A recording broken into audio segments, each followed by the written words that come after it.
प्रिय विमल जी, आपका प्रश्न कि ज्योतिष को वेदांग क्यों कहा जाता है या वेद के अंगों में इसको क्यों शामिल किया गया है, यह प्रश्न महत्वपूर्ण भी है, लघु भी है, सीधा भी है, लेकिन इसका उत्तर मेरी दृष्टि में न लघु है न सीधा है, अब तो कठिन है। लेकिन यह प्रश्न बहुत महत्वपूर्ण है, खास करके उस समय में यह प्रश्न आपने उठाया है जब ज्योतिष के कुछ विद्वान यह भ्रम पाल करके जी रहे हैं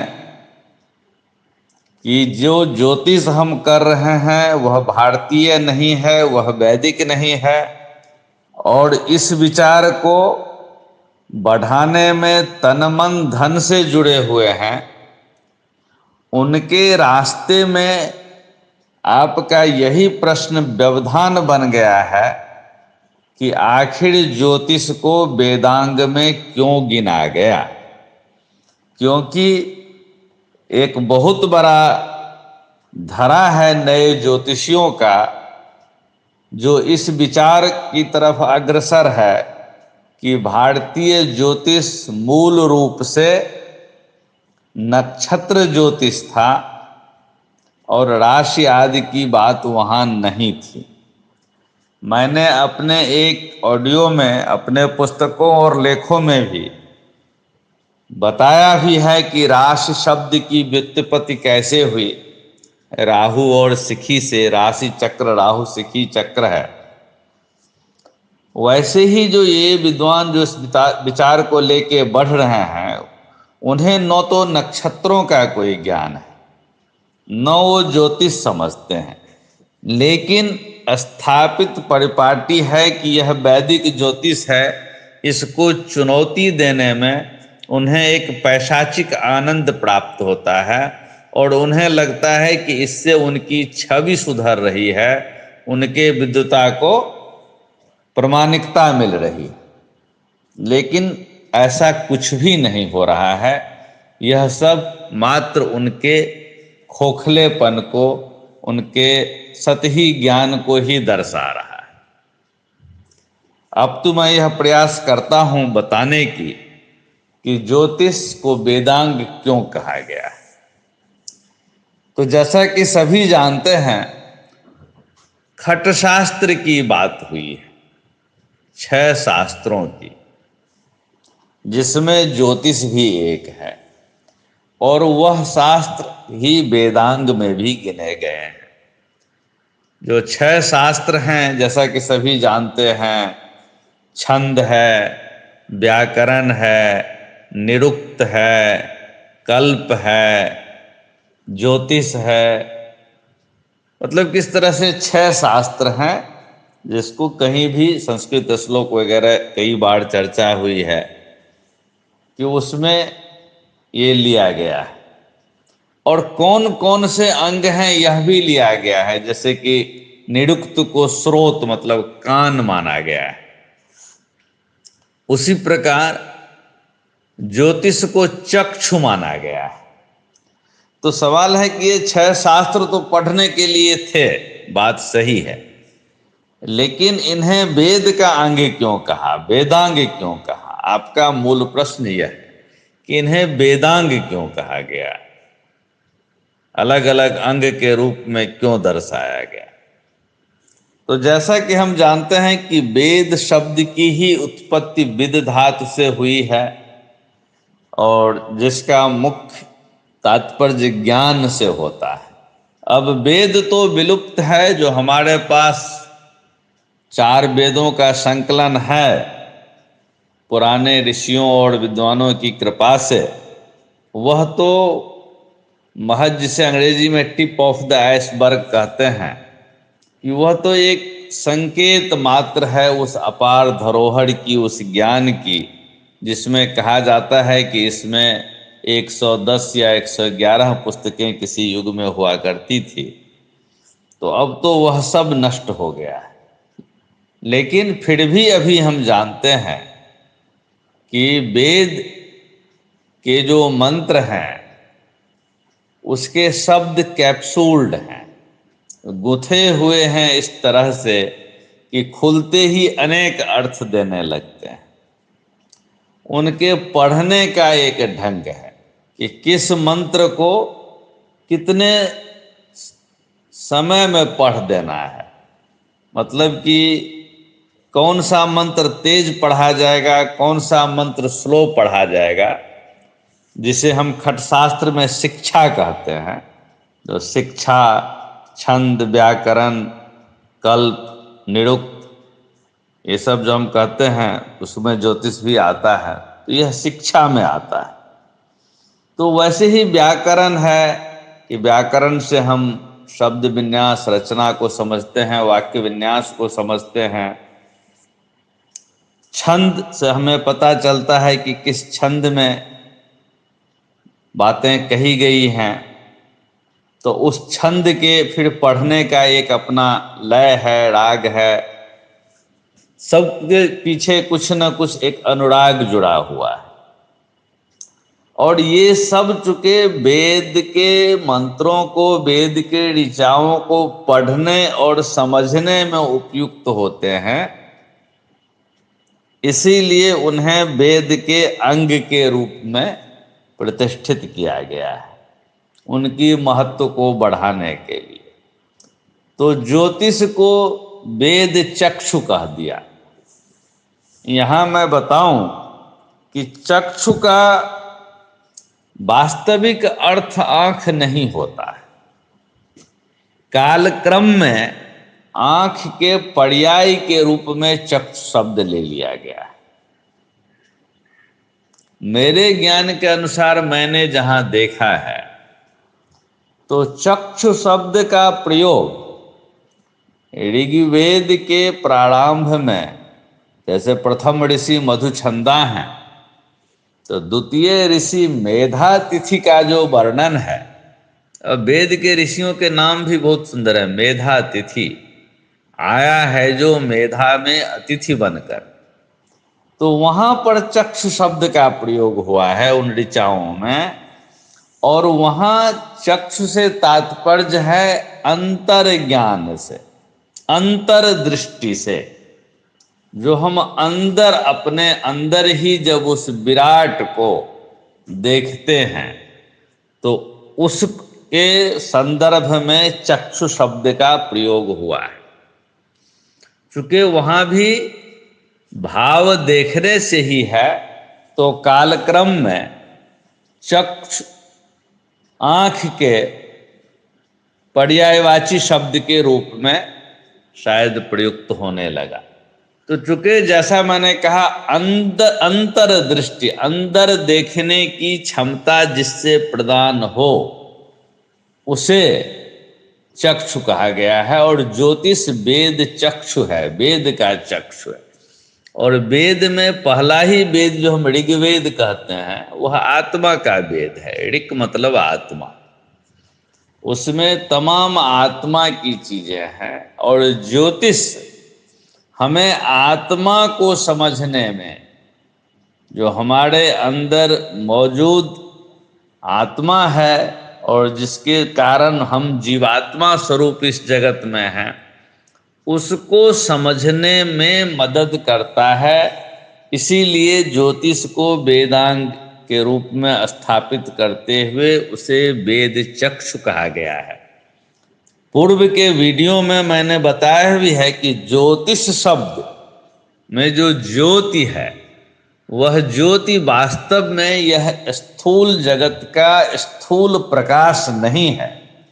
यह ज्योति आत्म ज्योति की, दिव्य ज्योति की, ब्रह्म ज्योति की बात करता है।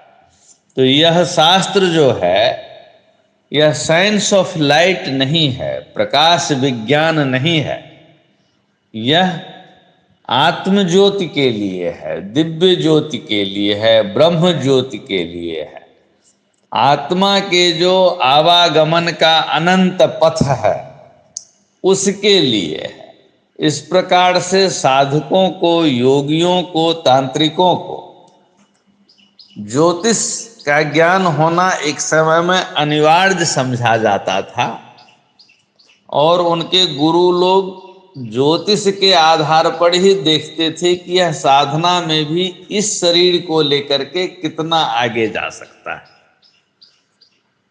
और उसके बाद जो क्रियाएं होती थी वो शरीर को सबल करने के लिए होती थी, और इसका इंतजार किया जाता था कि अगले जन्म में पुनः दूसरा शरीर जब प्राप्त होगा वह शरीर ज़्यादा परिशुद्ध होगा और उस शरीर में आगे की साधना संभव हो पाएगी।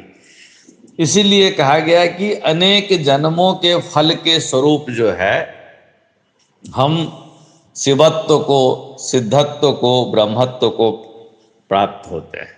तो इन सब गूढ़ता के कारण ही ज्योतिष को वेद चक्षु कहा गया, और जब चक्षु कहा तो वेद का अंग बन गया। और वो 6 शास्त्र जो मैंने बताया, शिक्षा, कल्प, निरुक्त, छंद, व्याकरण और ज्योतिष, ये जो हैं वो 6 अंग के रूप में लिए गए।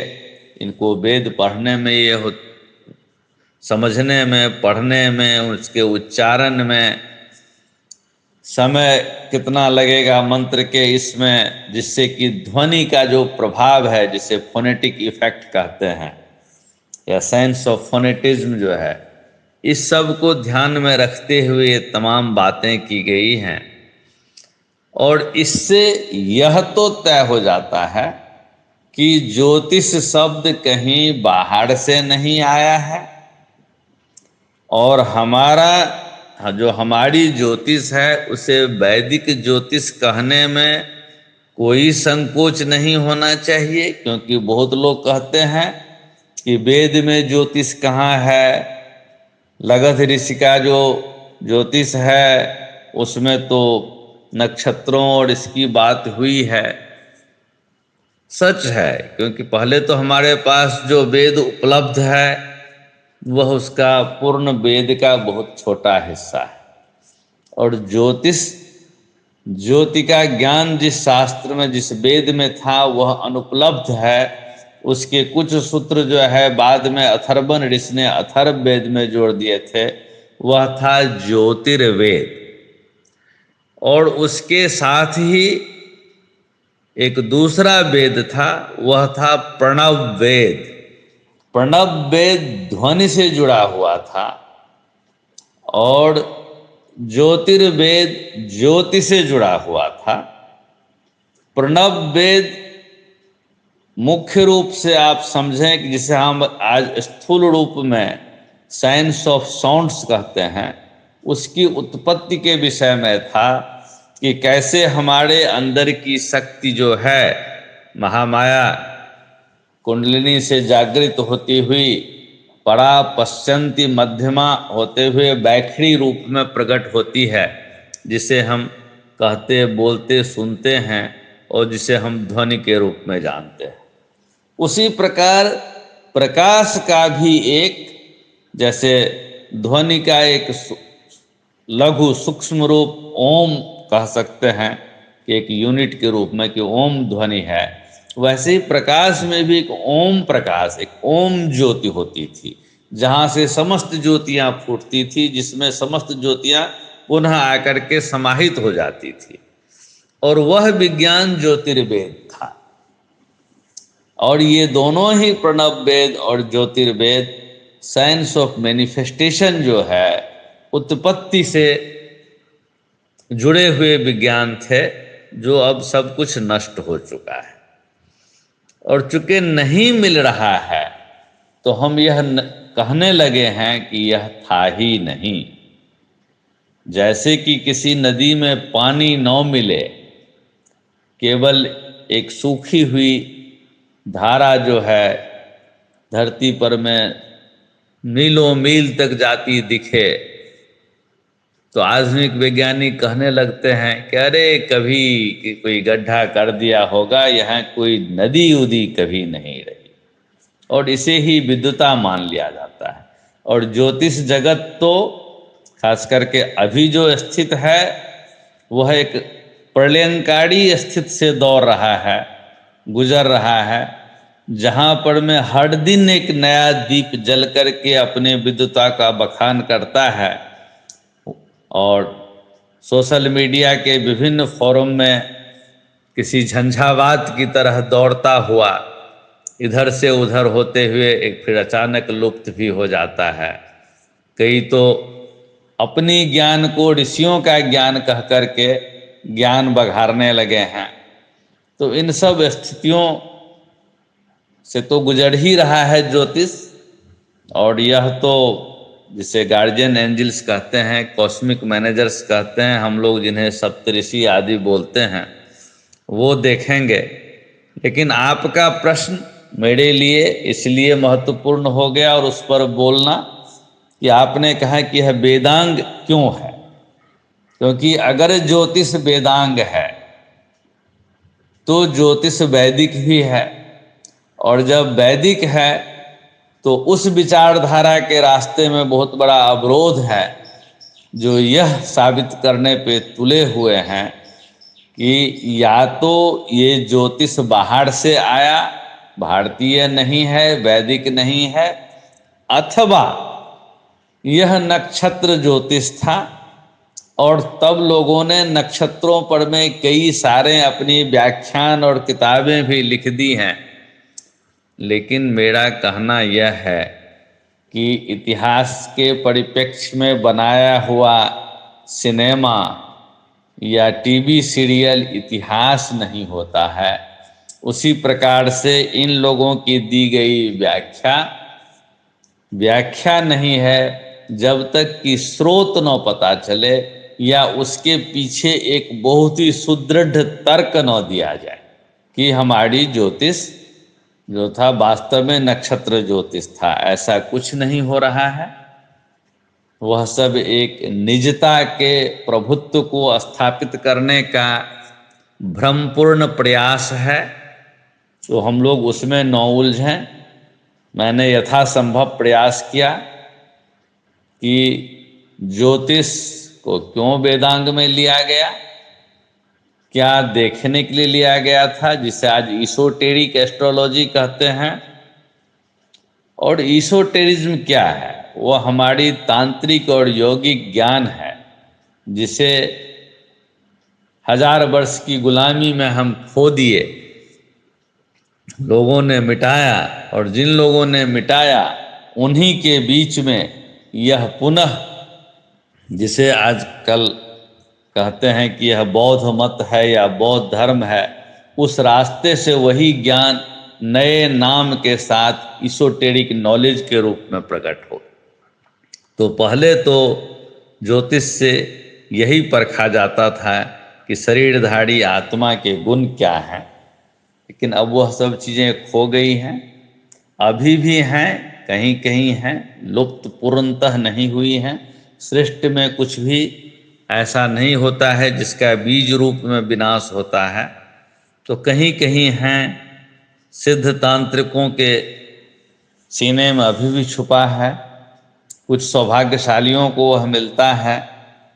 लेकिन जो परिपाटी रही है हमारे ऋषियों की कि बिना तर्क के कुछ भी नहीं होना चाहिए, सब कुछ तर्क सम्मत होना चाहिए।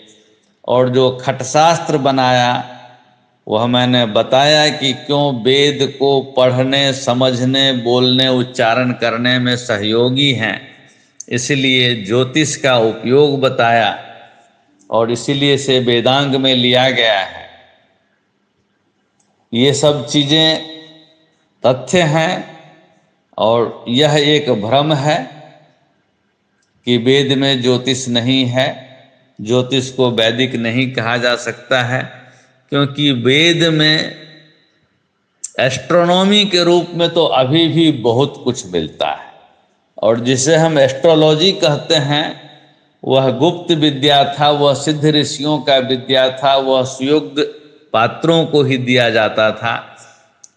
उस समय यह नहीं था कि कोई भी उसे उठा के पढ़ ले और अपनी विद्वता का बखान कर दे अनेक झूठ मूठ कहानियों के साथ। तो यह सब था। तथास्तु, मैंने वेदांग पर मैं जितना कह सकता था अपनी मत के अनुसार कहा। धन्यवाद।